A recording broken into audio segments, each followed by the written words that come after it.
함께 나눌 하나님의 말씀은 고린도전서 8장 1절부터 13절까지의 말씀입니다. 고린도전서 8장 1절부터 13절까지 말씀을 한 절씩 교독한 후에 13절을 함께 읽도록 하겠습니다. 신약 성경으로 제가 가진 성경으로 272페이지 전으로 있습니다.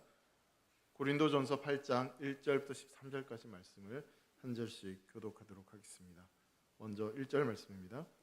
우상의 제물에 대하여는 우리가 다 지식이 있는 줄을 아나 지식은 교만하게 하며 사랑은 덕을 세우나니 만일 누구든지 무엇을 하는 줄로 생각하면 아직도 마땅히 할 것을 알지 못하는 것이요 또 누구든지 하나님을 사랑하면 그 사람은 하나님도 알아주시느니라. 그러므로 우상의 제물을 먹는 일에 대하여는 우리가 우상은 세상에 아무것도 아니며 또한 하나님은 한 분밖에 없는 줄 아노라.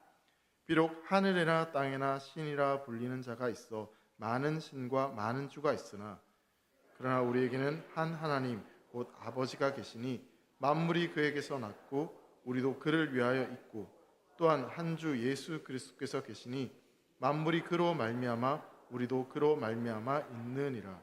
그러나 이 지식은 모든 사람에게 있는 것은 아니므로 어떤 이들은 지금까지 우상에 대한 습관이 있어 우상의 제물로 알고 먹는 거로 그들의 양심이 약하여지고 더러워지느니라. 음식은 우리를 하나님 앞에 내세우지 못하나니 우리가 먹지 않는다고 해서 더 못 사는 것도 아니고 먹는다고 해서 더 잘 사는 것도 아니니라. 그런즉 너희의 자유가 믿음이 약한 자들에게 걸려 넘어지게 하는 것이 되지 않도록 조심하라.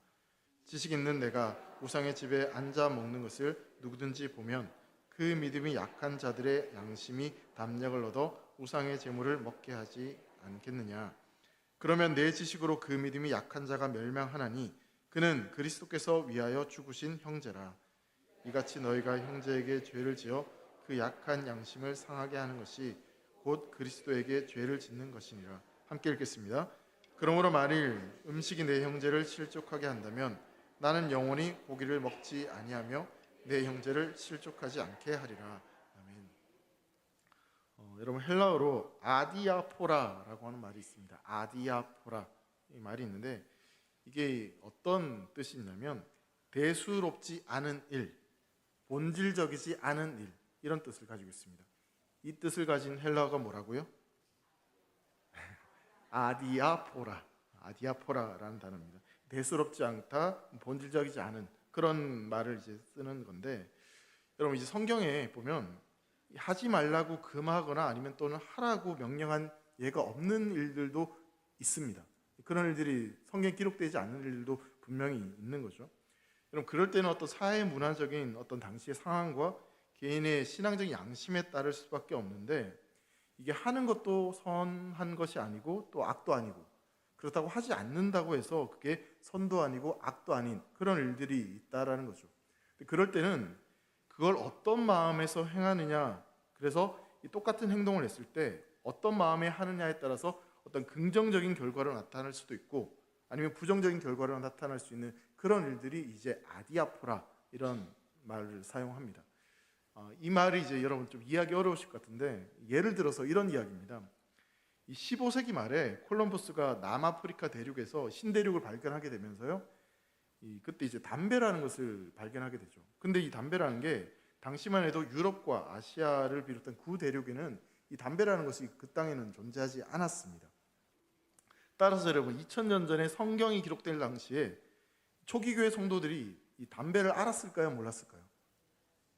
어떻게 그렇게 아세요? 2000년 전에 사는 것도 아닌데 당연히 그 사람들은 이 담배라는 것에 대해서는 잘 몰랐을 것입니다. 그러니 성경은 당연히 담배를 피우지 말라, 담배를 피워라 뭐 이런 이야기는 성경 어디에도 나오지는 않는 거죠. 자, 그런데 오늘날 우리는 성도가 교회 다니는 사람들이 담배를 피워도 될까요? 안 될까요? 어떻게 그렇게 단정지어서 여기 혹시 담배 피우는 분들 있으면 어떡하려고 그렇게 이게 사실 이 문제가 쉽지 않은 거죠. 근데 유럽에 있는 교회는 사실 담배에 대해서 크게 문제를 삼지 않는다라고 합니다. 교회를 다니는 성도랑 목회자들 가운데도 담배를 그냥 피는 분들이 있다라고 해요. 그걸 죄라고 생각하지 않고 그냥 그 사람의 어떤 기호나 습관처럼 받아들인다라는 거죠. 근데 이제 한국 교회는 성도가 담배를 피운다, 교회 다니는 사람들이 담배를 피운다, 교회 앞에서 누군가 담배를 피우고 있다 이런 것에 대해서 받아들이기 쉽지 않죠. 더 직접적으로 말씀드려볼까요? 목사님이 길거리 지나가다가 담배를 피우고 있어요. 이건 해도 되나요? 안 되는 일인가요? 안 돼요? 아니, 목사님은 안 되고 여러분들은 되고. 쉽지 않은 거죠. 이런 것을 이제 아디아포라 이렇게 이야기를 하는 겁니다. 근데 오늘 본문에도 보면 이 아디아포라 이런 관련된 이야기가 등장을 하고 있어요. 우리가 읽은 이제 고린도 말씀을 보면 고린도 교회에서 이 우상의 제물을 먹는 것 때문에 좀 심각하고 미묘한 이 아디아포라 이런 일들이 발생하게 되었습니다. 고린도전서 8장은 우상의 제물에 대해서 고린도 교회가 이제 바울에게 질문을 하는데 바울이 거기에 대해서 대답을 하는 그런 내용들이 이제 8장부터 10장까지 쭉 이어지는 그런 내용입니다. 고린도 교회 성도들이 우상에게 바친 고기를 먹어도 되는가 아니면 먹으면 안 되는가 하는 문제로 굉장히 큰 혼란을 겪고 있었습니다. 왜냐하면 당시 고린도는 굉장히 우상 숭배가 성행했던 그런 도시였어요. 태양의 신 아폴로, 미의 여신 아프로디테, 치유의 신인 아스클레피우스 이런 신전들을 포함해서 큰 신전들이 굉장히 많이 있던 곳이 바로 이 고린도였습니다. 그리고 이 신전에서는 매일같이 제사가 진행되는데 사람들이 고기를 가지고 와가지고 제물로 바치게 됩니다. 그런데 제사 후에는 이 바친 고기 가운데 남은 고기들을 함께 나누어 먹으면서 이 만찬을 즐기게 되죠. 고린도 이 성도들도 어떤 지인들의 초대를 받아가게 되면서 제물로 바쳐진 이 고기를 먹을 수 있는 그런 기회들이 꽤 많았다고 합니다. 이 당시에도 사실 고기 먹는 것이 쉽지 않은 그런 상황이었기 때문에 먹을 수 있는 기회가 생기니까 당연히 고기를 먹는 사람들도 있었겠죠. 그리고 이렇게 제사를 드리고 난 뒤에 남은 고기들이 있는데 이 고기들은 아고라라고 하는 당시 어떤 시장에 내다 팔게 됩니다. 그래서 일반 사람들도 이 고기를 사서 식탁에서 먹게 되는 그런 일들이 이제 벌어지게 되는 거죠.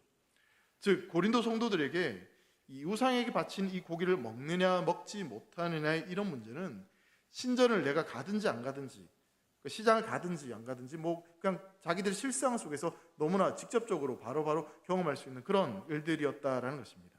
이런 상황들 가운데 이 고린도 성도 중에 일부는 고기 그거 먹어도 아무런 문제가 없다라고 주장하는 사람들이 있었고요. 어떤 사람들은 그건 우상에게 바쳤던 제물이기 때문에 그 고기는 부정한 것이니 먹어서는 안 된다라고 주장하는 사람들이 있었습니다. 이건 개인적인 어떤 신앙의 문제였을 뿐만 아니라 이 고린도 교회 안에서도 이 먹어도 되느냐, 먹으면 안 된다 이런 문제들로 인해서 이 다툼이 일어나고 분열이 일어나는 그런 일들이 일어나게 되는 거죠. 여러분 이런 비슷한 일들이 지금은 어떤지 모르겠는데 저도 비슷하게 한번 경험해 봤던 적이 있습니다. 아마 우리 성도님들 가운데 이 제사와 관련해서 굉장히 마음이 좀 힘든 분들이 있으실 것 같다라는 생각이 듭니다.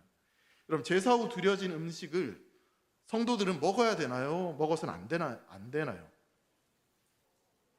이것도 목사님은 먹어도 되나요? 안 되나요? 이렇게 질문 드릴까요? 그러니까 그럴 것 같아요. 다양한 이야기들이 있을 수밖에 없죠. 저는 제가 어렸을 때 제사 음식을 먹은 적이 있었어요. 물론 저희 집이 이제 제사를 드리는 집은 아니었기 때문에 한 번도 그런 걸 경험하지 못했는데 이제 초등학교를 다닐 때는 요즘처럼 학교에서 급식이 나온 게 아니라 이제 집에서 도시락을 싸들고 그렇게 다녔는데 가끔 친구들 가운데 지난밤에 집에서 제사를 드렸다라고 하면서 제사 음식을 이렇게 싸가지고 오는 그런 친구들이 있었습니다. 여러분 지금은 흔하게 이렇게 맛있는 걸 먹을 수 있지만 저도 그래도 어느 정도 나이가 있어요. 그러니까 아주 어릴 때는 정말 그 고기나 이런 이런 반찬들을 못 먹을 때가 있었거든요. 근데 이제 제사를 지낸 그 아이의 집에서 이제 음식을 싸울 때는 고기도 싸우고 전도 싸우고 잡채도 싸우고 이런 맛있는 반찬들을 싸우는 거죠. 도시락 싸우면 같이 둘러 앉아서 그 음식을 막 먹는 거예요. 처음에는 막 먹고 싶어서 막 먹다가 마음속에 어떤 생각이 드냐면 교회에서 우상에게 전한 음식 먹으면 지옥 간다 그랬는데 먹으면 배탈 난다고 그랬는데 이거 먹어도 되나? 라는 생각이 드는데 근데 젓가락은 자꾸만 이제 입으로 들어가는 그런 일들이 있었어요. 다행히 죽지 않고 지금까지 살아있어서 너무 감사한 마음이 있는데 어린 마음에 제사 음식을 먹은 나를 하나님께서 미워하시면 어떡하지? 하나님 싫어하시면 어떻게 하지? 라는 그런 생각이 들었어요. 그러니까 안 좋은 일이 생기게 되면 진짜 어떻게 하나 그런 고민이 있었던 적이 있었습니다. 혹시 지금 제가 어렸을 때 그렇게 느꼈던 것처럼 똑같은 상황은 아니지만 이것 때문에 이런 일 내가 했는 것 때문에 마음이 불편하신 그런 성도님들이 계실지도 모르겠습니다. 나도 제사 음식 어제 저녁에도 먹고 왔는데, 우리 집에서 어제 제사 드렸는데, 좀 더 쉽게 어제 난 술 먹고 왔는데 아직도 담배를 못 끊고 있는데, 이런 이야기들, 이런 생각들이 있을 수 있는 거죠. 그러니까 초대교회 당시나 지금이나 우리에게도 상황은 다를 수 있지만 이런 민감한 문제들로 인해서 우리의 신앙이나 우리의 마음이 좀 어려워질 때가 있다라는 것이죠. 물론 자기 자신이 힘들지 않을 수도 있지만 이제 그렇게 행동하는 사람들을 바라보면서 우리의 마음이나 상황들이 좀 힘들 수 있는 그런 일들이 있다라는 것입니다. 제가 예전에 또 한 가지 이야기를 해드리자면, 우리 남전도에서 바다 가서 이 물고기를 잡는 그런 일들을 하고, 그리고 회도 처먹다 그래야 되나?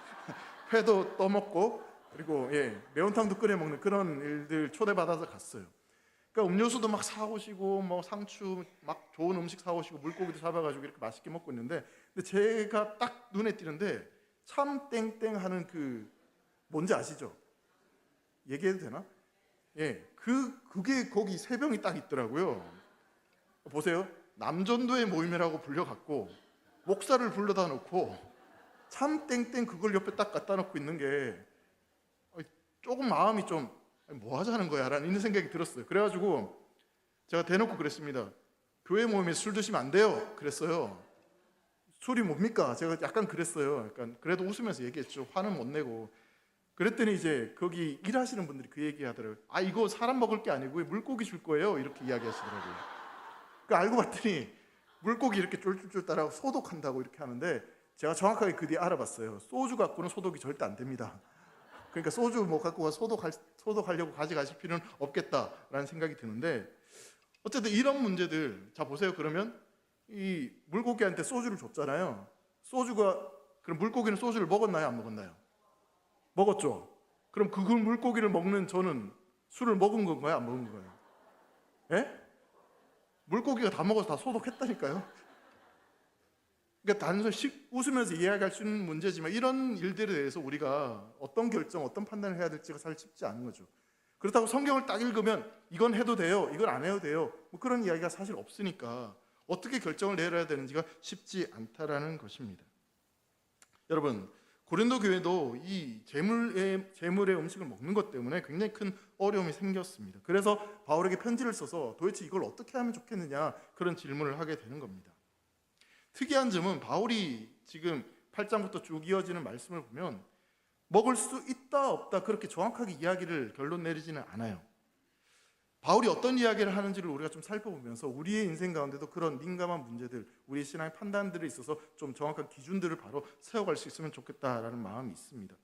그러니까 앞서 제가 이제 물고기 준 소주 먹은 그것도 여러분들이 잘 생각하셔서 판단하시면 좋을 것 같아요.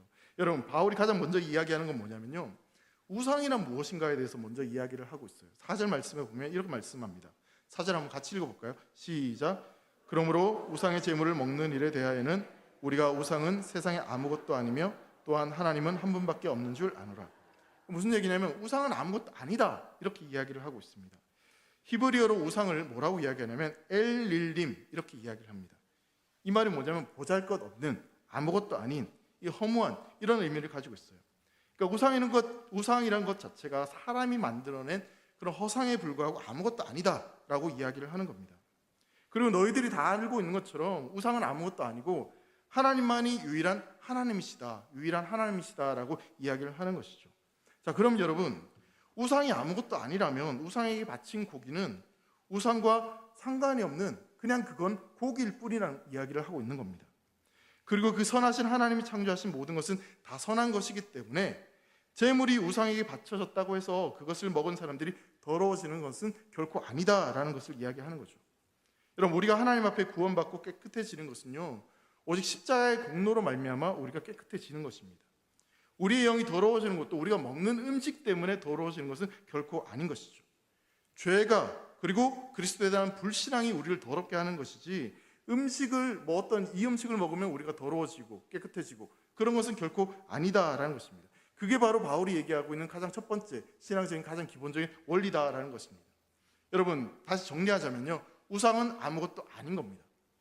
그리고 하나님만이 유일한 하나님이시다, 하나님만이 우리의 유일한 구원자시다라는 것을 분명히 바울은 이야기하는 거죠. 자, 여기까지 쭉쭉 이제 이야기를 들으면 여러분 술 마셔도 되나요, 안 되나요? 그래도 안 되나요? 제사 음식을 먹어도 되나요, 안 되나요? 그래도 사실 이 답하기가 좀 쉽지 않습니다. 좀 더 이제 이야기를 한번 더 나가보죠. 교회 다니는 사람이 이 술을 먹으면 될까요, 안 될까요? 자꾸 질문해서 너무 죄송한데요. 조금 더 이제 여러분 대답하기 쉽게, 좀 이해하기 쉽게, 목사님이 우리 저 지나다니는 어떤 뭐 식당에서 소주병을 갖다 놓고 술을 마시고 있어요. 제가 지금 이런 이야기는 제가 그렇게 하겠다는 이야기를 드리는 말씀이 절대 아니고요. 여러분 이 문제에 대해서 여전히 이 신앙적인 어떤 기본적인 원리를 알고 있음에도 불구하고 조금 우리가 판단하기는 좀 쉽지 않은 문제인 것 같습니다. 바울이 어떤 이야기를 하고 있는지는 조금 더 살펴봐야 될 것 같아요. 여러분 가장 먼저 바울은 분명하게 이야기합니다. 우상은 아무것도 아니다. 그러니 그 우상에 바친 고기는 그냥 고기일 뿐이다. 그렇게 이야기를 하고 있습니다. 그 다음으로 바울은 실제적인 이야기를 좀 하고 있는데 그게 뭐냐면 바로 지식과 사랑에 대한 이야기를 하고 있습니다. 그러니까 올바른 지식을 가진 사람에게는 그 어떤 음식을 먹고 안 먹는 것은 결코 중요한 문제가 아닐 수 있다라는 것을 이야기하는 거죠. 그러나 고린도에 있는 그리스도인들 모두가 우상은 아무것도 아니라는 어떤 신앙의 근본적인 원리에 대해서 다 알고 있고 그것을 다 믿고 있는 것은 결코 아니다라는 이야기를 합니다. 이들 가운데는 어떤 신앙의 연륜이 다르고 또 믿음의 정도가 다르고 하나님을 알고 있는 어떤 지식도 분명히 다를 수밖에 없죠. 우상은 허상이고 오직 하나님만이 참된 신이시다. 그 진리를 알고 있다면, 그 진리를 믿는다면 우상에게 바쳐졌던 그 고기를 먹는 것은 꺼리낌 없이 먹을 수 있는 어떤 자유가 분명히 있을 것입니다. 근데 믿음이 연약하고 하나님을 아는 지식이 없어서 우상에게 바친 그 제물을 먹는 것을 부정하게 생각하고 그것을 먹는 것이 뭔가 하나님도 섬기고 우상도 섬기는 그런 것처럼 생각되는 사람 입장에서 본다면 그렇게 우상의 제물을 꺼리낌 없이 막 먹는 사람이 그런 모습들을 보면서 마음의 상처를 받을 수 있다. 그런 이야기를 하고 있는 것이죠. 여러분 자꾸 술 이야기를 해서 너무나 죄송하긴 한데 여러분 성도님들 가운데 목사님들이 술을 먹고 이렇게 담배 피우는 모습이면 성도님들이 분명히 상처를 받으실 겁니다. 우리 목사님은 왜 저래? 왜 저렇게 할까? 저런 행동을 하는 걸까? 그런 생각이 드실 거예요. 근데 요즘은요 성도님들이 가끔 올리는 SNS나 뭐 카카오톡 이런 사진들을 보면요 물론 안 드실 거라고 생각하는데 거기에 보면 맥주병, 소주병 이렇게 놓여 있는 데가 있어요. 그런 사진을 볼 때가 있거든요. 그럼 또 반대로 생각하면 저희들도 성도님들이 술자리에 가서 그렇게 있는 것이 왜 그랬을까라는 생각이 들 수밖에 없는 거죠. 바울이 이야기를 하는 겁니다. 그래서 이런 이야기를 하는 거예요. 고기를 먹어도 되는데 근데 그걸로 인해서 누군가 상처를 받는다면, 누군가 상처를 줄 수 있다면 그것은 하지 않는 것이 좋다라는 이야기를 하고 있는 겁니다. 그러니까 누군가에게 상처를 주는 일이라면 될 수 있으면 그것을 안 하는 것이 더 옳은 것이다라는 것을 이야기하는 거죠. 여러분 왜 그런지 보세요. 여러분 우리가 믿는 십자가는 무엇입니까? 십자가의 진짜 의미가 무엇일까요? 십자가는요 우리를 위해 대신 죽은 예수님의 사랑을 의미하는 것입니다. 그러니까 우리를 위해 희생하신 하나님의 사랑을 이야기하는 거죠. 가장 강하신 분이 가장 약한 존재가 되셨습니다.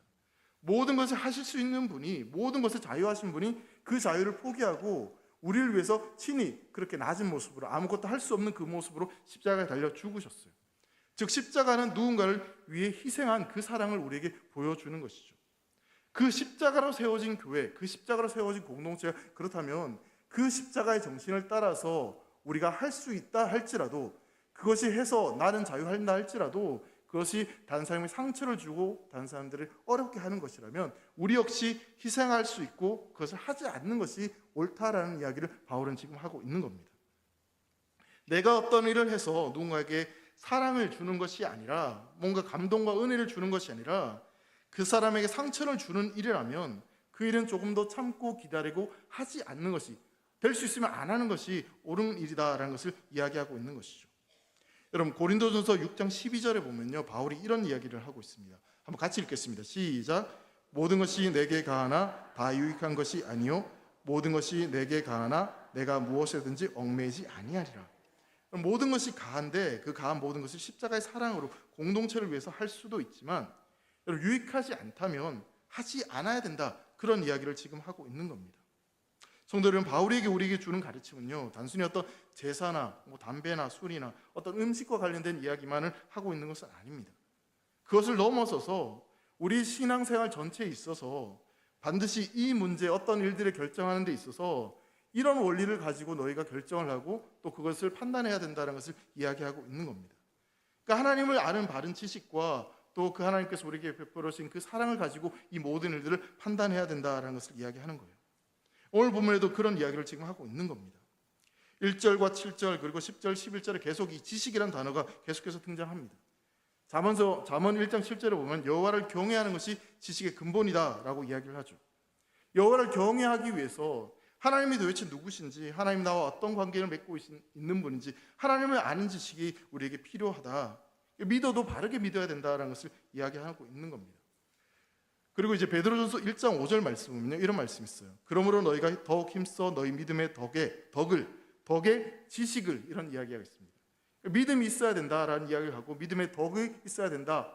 그리고 마지막에 뭐라고 이야기하냐면 지식이 거기에 더 있어야 된다. 그러니까 무턱대고 믿는 것이 아니라 바른 지식을 가지고 믿음 생활을 해야 된다. 그런 이야기를 하고 있는 겁니다.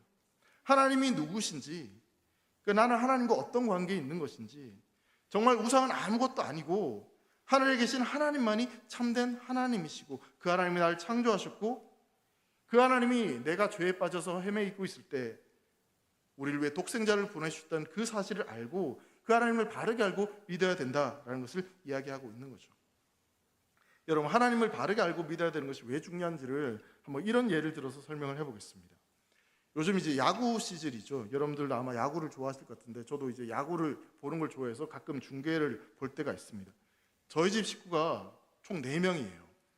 참 감사하게도 남자 둘, 여자 둘 이렇게 딱 되어 있어요. 남자 2명은 야구를 굉장히 좋아해가지고 야구 규칙을 잘 알고요. 응원하는 팀도 각각 좀 다르게 있습니다. 그러니까 좋아하는 팀도 있어요. 근데 여자 2명은 야구에 그리 큰 관심이 없어요. 그러다 보니까 야구를 볼 때도 이걸 왜 보는지 잘 이해하지 못하는, 그래도 어쨌든 같이 볼 때가 있습니다. 야구를 좋아하고 규칙을 잘 알고 있는 남자 2명은 막 서로 이야기도 하면서 안타다 박수도 치고 막 이겼다 그러면 점수 났다 하면서 신나서 야구를 막 재밌게 봅니다. 근데 야구 규칙을 모르는 2사람은 왜 저건 저런지, 왜 저 사람 죽었는지, 저건 도대체 뭔지 계속 물어봐요. 계속 물어보는 거예요. 그러다가 제가 응원하는 팀의 한 타자가 홈런을 딱 때렸어요. 너무 좋아가지고 홈런이다 막 박수를 쳤는데 내 옆에 2사람은 이게 뭐가 뭔지 모르니까 물어봅니다. 저게 도대체 뭔데 저렇게 좋아하냐고. 그래서 제가 설명을 해줬어요. 야구장 담장 밖으로 공이 나가면 이게 타자가 나가서 그냥 돌아오서 점수가 나는 거라고, 그래서 홈런이 제일 좋은 거다, 그렇게 이야기를 했어요. 근데 이제 다음 해가 되고 시간이 또 지나서 다른 타자가 공을 딱 쳤는데 이번에 이제 공이 외야로 날아간 게 뒤로 훅 날아갔거든요. 근데 어쨌든 이게 담장을 넘어갔긴 넘어갔어요. 그래서 저한테 물어봐요. 왜 박수 안 치냐고. 이건 무슨 소리인지 이해가 되십니까, 여러분? 모르시는 분들도 있을 수 있어요. 모르면 재미가 없어요. 이게 알면 재미가 있는데. 여러분, 홈런이 아니라 이제 파울인데 이게 파울은 사실 점수 나는 게 아니기 때문에 별로 신나지도 않고 그래서 박수 칠 이유가 전혀 없는 거죠. 야구 규칙을 알면 이 야구를 보는 재미가 있어요. 왜 점수가 나는지, 뭐가 홈런인지 안타는지, 환호할 때 환호하고 박수 칠 때 박수 치고. 근데 규칙을 모르면 남들 다 박수 칠 때 혼자 박수 안 치게 되는 거죠. 여러분, 신앙생활도 마찬가지라고 저는 생각합니다. 여러분, 홈런이 뭔지 알아야지 박수를 칠 수 있듯이 하나님이 누구신지를 정확히 알면요, 이 문제에 대해서도 그것이 시험거리가 되지 않고 판단하는데 어려움이 생기지 않을 수 있어요. 하나님이 정말 무엇을 원하시는지 알고 하나님 나를 위해 어떤 일을 하셨는지를 알면 내 인생에 있는 여러 가지 문제들에 있어 바른 선택을 할 수 있다라는 것이죠. 그러면서 참된 신앙의 기쁨과 참된 신앙의 어떤 즐거움들을 누릴 수 있다라는 것입니다. 여러분, 하나님을 제대로 알고 제대로 믿어서 신앙의 참된 기쁨을 누릴 수 있는 저와 여러분 되시기를 간절히 소망합니다. 근데 여러분, 오늘 본문에서 이 바울은요, 한 가지를 더 이야기합니다. 지식만으로는 부족하다. 지식 가운데 뭐가 더 필요하다라고 이야기를 합니다. 모두가 비슷한 수준의 어떤 지식을 가지고 있다면 사실 괜찮은데, 앞서 말씀드린 대로 고린도 교회도 똑같은 지식, 우상은 아무것도 아니다, 그러니 그거 먹어도 아무 상관없다, 그렇게 모두 다 받아들이고 인식하면 좋은데 그렇지 않은 사람들도 있었다는 거예요. 7절에 그래서 이런 이야기를 합니다. 그러나 이 지식은 모든 사람에게 있는 것은 아니므로 어떤 이들은 지금까지 우상에 대한 습관이 있어 우상의 제물을 알고 먹는 거로 그들의 양심이 약하여지고 더러워지느니라. 여기에 보시면 그러나 이런 표현이 있죠. 이러한 지식이 모든 사람들에게 있는 것은 결코 아니다라는 것을 이야기합니다. 동일한 수준에서 동일한 배경으로 모든 사람들이 알고 있다면 참 좋겠지만 이 지식을 가지고 있는 사람이 있고 또 가지지 못한 사람도 있다. 그런 이야기를 지금 하고 있는 겁니다. 그렇게 하기 때문에 그 지식만은 충분하지 않고 그 지식 가운데 사랑이 있어야 된다라는 것을 말씀하고 있는 겁니다. 또한 한 가지, 지식이 올바른 방향으로 쓰이면 굉장히 좋겠지만 그 지식이란 것이 우리에게 어떤 신앙적인 위험성이 있는, 경계해야 될 부분도 있기 때문에 바울은 지금 이야기를 하고 있는 거예요. 1절에 보면 지식은 교만하게 한다 이런 표현을 하고 있습니다. 우상의 제물에 대하여는 우리가 다 지식이 있는 줄로 아나 지식은 교만하게 하며 이런 표현이 있어요. 그러니까 교만의 증상이 뭐냐면 내가 알고 있는 지식으로 하나님을 섬기는 것이 아니라 내가 알고 있는 지식으로 그 사람을 판단하고 평가하고 비난하기 시작하는 겁니다. 지적하고 가르치려고 하는 거예요. 지식이 그런 위험성이 있기 때문에 그 지식에 사랑이 필요하다라는 것을 이야기하는 거죠. 다른 사람을 평가하고 판단하고 너 왜 그렇게 하냐? 너 그거밖에 못하냐? 그런 이야기들을 할 수 있다라는 것입니다. 이런 지식이 하나님과의 관계를 벗어나서 어떤 내가 알고 있는 것을 좀 더 드러내기 위해서 내가 너보다 더 신앙생활 잘하고 있어, 내가 더 경건해, 내가 더 잘났어, 뭐 이런 식으로 자기를 표현하려고 하는 그런 모습들로 나아갈 수 있다라는 것입니다. 여러분, 우리가 하나님을 알면 알수록요, 하나님을 정말 제대로 알면 그 하나님 앞에서 우리는 겸손해질 수밖에 없어요. 그 하나님 앞에 바짝 엎드릴 수밖에 없는 겁니다. 그러하기에 우리의 고백은 항상 이런 고백이 되어야 되겠죠. 하나님, 나 같은 사람이 어떻게 구원을 받을 수 있었습니까? 어떻게 나 같은 사람이 하나님의 자녀가 되었습니까? 모든 것이 오직 하나님의 은혜입니다. 이런 고백이 되어야 되는데, 여러분, 우리가 조심해야 될 게 뭐냐면, 하나님, 어떻게 저 사람이 저 자리에 있을 수 있나요? 하나님, 어떻게 저 사람이 구원받을 수 있어요? 여러분, 그런 데까지 나아가게 된 것이 우리가 경계해야 될 부분이다라는 것입니다. 여러분, 신앙생활 오래 하면 할수록 하나님을 아는 지식이 더 커지면 커질수록 우리는요, 그 지식이 교만으로 변질되지 않도록 경계해야 될 필요가 있는 것입니다. 그래서 바울은요, 마지막에 어떤 개인적인 그런 간증의 이야기를 하면서 13절 이런 결론을 내리고 있습니다. 여러분, 13절 말씀 한번 같이 읽어보겠습니다. 시작. 그러므로 만일 음식이 내 형제를 실족하게 한다면 나는 영원히 고기를 먹지 아니하며 내 형제를 실족하지 않게 하리라. 여러분, 바울에게 지식이 있었습니다. 우상은 아무것도 아니다, 그 고기 먹어도 아무것도 아니다, 문제없다, 그런 지식을 가지고 있었습니다. 근데 바울이 뭐라고 지금 다짐하고 있냐면, 만약 내가 이 음식을 먹음으로 형제가 실족하게 된다면, 한 사람의 성도라도 내가 먹는 모습을 보고 시험에 들게 된다면, 상처받는 사람이 있다면 나는 그 고기를 먹지 않겠다라고 얘기합니다. 다른 말로 표현하면 내 지식을 드러내므로 내 사랑하는 형제 자매 중 누구라도 시험에 빠진다면 나는 절대로 내가 가진 지식을 자랑하지 않겠다, 그런 이야기를 지금 하고 있는 것이죠. 여러분, 베드로서 1장 6절부터 7절 말씀 보면요, 지식의 절제를, 절제 인내를, 인내 경건을, 경건의 형제 우애를, 그리고 형제 우애에 뭐라고 나오냐면요, 사랑을 더하라, 이렇게 말하고 있습니다. 그 지식에, 내가 알고 있는 지식에 사랑을 더해야 된다, 사랑이 있어야 된다라는 것을 이야기하는 것이죠. 그럼 지식은요, 드러내는 게 아니라 절제해야 되는 겁니다. 그리고 궁극적으로는요, 사랑하는 데까지 그 모든 문제를 가지고 나아갈 수 있어야 된다라는 것입니다. 여러분, 아이들을 가르치는 것을 생각해 보면요, 아이들이 올바르게 되기 위해서, 바르게 크기 위해서 내가 가지고 있는, 부모가 가지고 있는 지식을 잘 전수하고 때론 체벌도 하면서 바르게 가르치려고 합니다. 근데 그 지식을 가르치는 데 있어서 여러분, 그냥 체벌만 있다면, 그냥 지식을 전하는 것에만 있다면, 거기에 사랑이 빠져버리면 과연 어떻게 될까요? 이런 이야기를 한번 해보겠습니다. 천둥번개가 치는 어느 날, 이 부모님이 잡는 병으로 어린아이가, 아들이 막 뛰어왔습니다. 엄마가 얘기해요. 너 왜 안 자고 있어? 빨리 자야 내일 유치원 가지. 아이가 대답해요. 엄마 무서워. 천둥번개가 너무 무서워. 엄마 아빠 옆에서 오늘만 자면 안 될까? 여러분들이랑 어떻게 대답을 하시겠습니까? 근데 누군가 이렇게 대답을 했다고 한번 생각해 봅시다. 천둥번개는 무서운 게 아니야. 그냥 자연 현상일 뿐이야. 번개는 한마디로 대기 중에 방전 현상이야. 공기는 절연체이므로 기본적으로 전기가 통하지 않아. 그런데 구름과 지면 사이에 전압이 높아지면 극히 짧은 시간 동안에 전류가 흐르게 되는데 이때 생기는 게 번개야. 그러니까 번개는 아무것도 아니니 무서워하지 말고 당장 돌아가서 자. 엄마 아빠도 지금 잘 자잖아. 넌 네 방으로 가. 이렇게 얘기해요. 여러분, 이렇게 얘기하는 부모가 있을까요, 과연? 있을 수도 있겠다 생각이 들지만 대부분 그렇지 않습니다.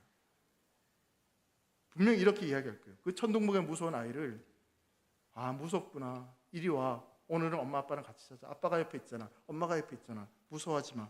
천둥번개가 아무리 쿵쿵 쳐도 아빠가 엄마가 지켜줄 거야. 걱정하지 말고 옆에서 함께 자자고. 분명히 그렇게 이야기할 겁니다. 사랑하니까요.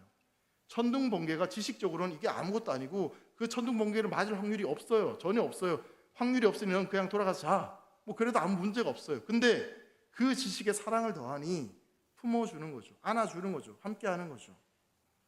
여러분, 하나님께서 그 사랑을 가장 극단적으로 보여주신 게 바로 십자가입니다. 세상을 이처럼 사랑하사, 나를 이처럼 사랑하사 독생자를 보내주시고 그 독생자를 이 십자가의 제물로, 희생의 제물로 바치신 그 사랑이 바로 십자가 속에 담겨져 있습니다. 그 십자가 사랑이 없었다면 지금 이 자리에 앉아 있을 수 있는 사람이 과연 누가 있었겠습니까?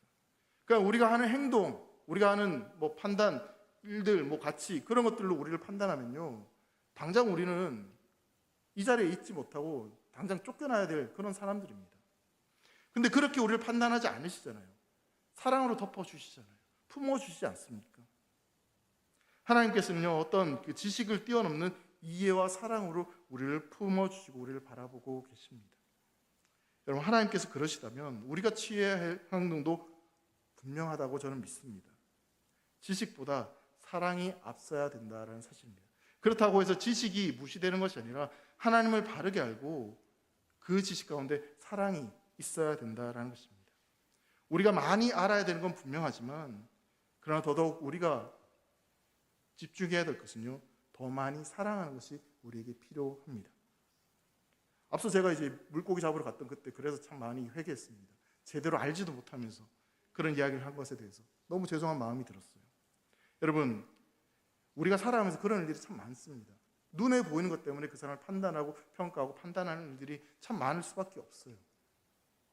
여러분, 그런 일들 앞에서 어떻게 여러분들은 하시겠습니까? 베드로전서 4장 8절 말씀 보면 이런 말씀이 있어요. 한번 같이 읽어볼까요? 시작. 무엇보다도 뜨겁게 서로 사랑할지니 사랑은 허다한 죄를 덮느니라. 여러분, 우리 대일교회를 뭐라고 이야기하죠? 사랑의 목장이라고 예전부터 그렇게 이야기했어요. 여러분, 우리 사랑으로 대일교회가 그런 사랑이 넘치는 공동체인 줄 믿습니다. 여러분, 사람을요, 내가 가지고 있는 지식과 내가 가지고 있는 어떤 가치로 그렇게 보이는 대로 판단하지 마시고 사랑으로 그분을 덮어주시고 이해하고 품어줄 수 있는 공동체가 되었으면 좋겠습니다.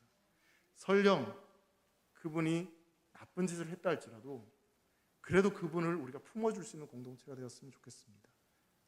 그렇다고 해서 여러분, 앞서 말씀드린 대로 막 술 먹고 담배 피고 이렇게 막 그렇게 하시라는 게 아니라 그런 일들이 있다 할지라도 품어주고 사랑해주고 그 사람 편이 되어주는 그런 공동체. 그래서 정말 하나님 앞에서 우리가 정말 내가 성도를 사랑했다고, 그리고 우리 공동체는 사랑하는 공동체라고 당당하게 고백할 수 있는 그런 믿음의 공동체, 그런 교회가 되기를 주의 이름으로 축복합니다. 기도하겠습니다. 사랑하는 하나님 아버지, 감사합니다. 허물 많고 죄 많은 우리를 우리의 행동이나 우리의 생각대로 판단하지 않으시고 사랑으로 우리를 이해하시고 용납해 주신 주님, 우리도 그렇게 다른 이들을 사랑으로 품어줄 수 있는 공동체가 되기를 간절히 소망합니다. 주님께서 우리에게 말씀하신 것처럼 무엇보다 뜨겁게 서로 사랑하라고 하셨던 것처럼 우리도 주님의 말씀을 기억하며 뜨겁게 사랑하며 살아가는 그런 공동체가 되도록 축복하여 주시옵소서. 감사하며 사랑하는 예수님의 이름으로 기도합니다. 아멘.